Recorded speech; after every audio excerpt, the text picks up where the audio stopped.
رحیم یار خان کے اندر آپ نے سنا ہوگا، بڑا افسوسناک واقعہ ہے، دل سے اس کی مذمت بھی کرتے ہیں، چند باتیں بھی کہنا چاہتے ہیں۔ میرے بھائیوں، مسلمانوں کو بالعموم اور دینی قیادت کو بالخصوص اقلیتوں کے مذہبی جو عبادت خانے ہیں ان کے تحفظ کے لیے باضابطہ طور پہ عوامی اویئرنیس بھی، عوامی شعور کی بیداری کی مہم بھی چلانی چاہیے۔ میرے بھائیوں، آپ کے سامنے مساق مدینہ ہی رکھ رہا ہوں، آج کل یہی گفتگو ہے۔ رسول اللہ نے تو یہودیوں کو بھی مدینہ کی ریاست کا ایک رکن تسلیم کر لیا تھا۔ اگر کوئی پاکستان میں ہندو رہتا ہے تو کیا وہ پاکستانی نہیں ہے؟ 100% پاکستانی ہے۔ اور دکھ اور افسوس ہے، تعصب ہے، یا تعصب کہیں یا جہالت کہہ لیں، اور قرآن کی اس آیت کے مصداق ولا یجرمنکم شنآن، کہ کسی قوم کی عداوت تمہیں اس بات کے اوپر انگیز نہ کرے کہ تم عدل چھوڑ دو۔ اعدلوا هو اقرب للتقوی، عدل کرنا چاہیے، یہی تقوی کے قریب ہے۔ کیا ہو گیا؟ جو ابھی تک ہماری خبر میں بات آئی ہے، ہم اس کے ضمن سے آپ کے حوالے کو آپ کے سامنے یہ بات رکھ رہے ہیں۔ ایک بچہ ہندو ہے، اس کو پیاس لگی ہے، وہ مسلمانوں کی مسجد میں آ گیا تو کون سی قیامت آ گئی میرے بھائیوں؟ کون سی قیامت آ گئی؟ اس کو تو پانی پلانا چاہیے۔ آپ کے سامنے ہماری اس مسجد میں سینکڑوں لوگوں کے کھانے کا انتظام ہوتا ہے۔ آپ کو پتہ ہے یہاں پہ اللہ کے فضل و کرم سے ایک عیسائی نے صرف اس بات کے اوپر اسلام کو قبول کیا تھا کہ آپ 30 دن جس طرح مسلمانوں کو کھانا کھلاتے ہیں وہ کھاتا رہا، ہم نے آج تک اس کو کبھی نہیں روکا۔ اور یہ ہماری اسوہ نہیں ہے۔ رسول اللہ صلی اللہ علیہ وسلم کے دور کے اندر ایک عیسائی وفد آیا تھا، رسول اللہ نے ان کی عبادت کا وقت ہوا، انہوں نے کہا ہم عبادت کہاں پہ کریں، یہاں پہ تو کوئی گرجا نہیں بنا ہوا۔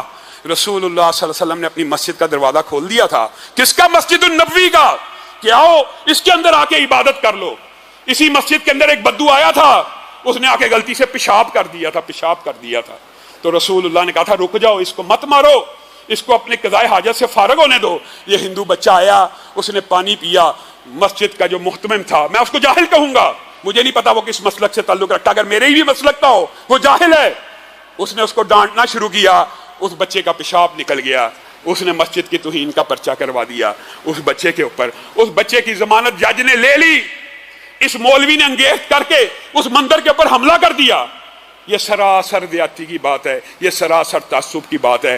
کسی بھی نئے عبادت خانے کا بننا اسلامی شریعت میں اور مسئلہ ہے، اور پہلے سے موجود جتنے بھی عبادت خانے ہیں چاہے غیر مسلموں کے ہوں، ان کی حفاظت کی ذمہ داری ریاست کی ہے، اسلامی ریاست ہی کی نہیں ہے، آپ مسلمانوں کی بھی ہے، میری بھی ہے۔ کہاں اس علاقے کے مسلمان کوئی ایسا نہیں تھا جو مولوی کو جا کے کہتا کہ اگر ایک بچے کو جج نے رہا بھی کر دیا ہے، اگر بچے نے بالفرض ایک جان بوجھ کے بھی مسجد میں پیشاب کیا ہوتا، اللہ کی قسم اس کی سزا یہ نہیں ہے کہ کسی دوسرے مذہب کی عبادت کے خانے کے اوپر جا کے حملہ کر دیا جائے اور اس کو آگ لگا دی جائے۔ ہم کھلے دل سے مذمت کرتے ہیں، اور اس معاملے کے اندر ہم پاکستان کی ریاست کو کہتے ہیں بالکل ہم کسی طرح بھی ایسے کسی مذہبی رہنما کا سپورٹ نہیں کریں گے جو تعصب اور جہالت کی ان بنیادوں کے اوپر اس طرح کی فضا کو پروموٹ کرے۔ ہندو پاکستان میں رہنے والا پاکستانی ہے، عیسائی پاکستان میں رہنے والا پاکستانی ہے۔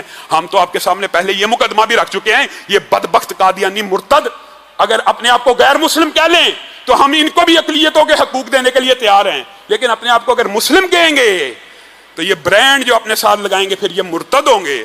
ہمارا تو یہ اتنا کھلا ننگا چٹا صاف ستھرا منہج ہے، ہم یہ بات سمجھتے ہیں کہ ہندوؤں کے مندر کے اوپر جو حملہ ہوا ہے یہ غلط ہے، اس کے مجرموں کو بھی قرار واقعی سزا دینی چاہیے، اور نفرت اور تعصب کی فضا اس طرح گرم نہیں کرنی چاہیے کہ اگر ایک کمیونٹی کا کوئی بندہ جرم کر بھی لے، بالفرض اس نے جرم کیا ہے، مان لیتے ہیں وہ مجرم ہی ہے، تو کیا اس کی عبادت خانے کا کیا قصور ہے؟ آپ کو ان کے ساتھ اچھے طریقے سے پیش آنا چاہیے۔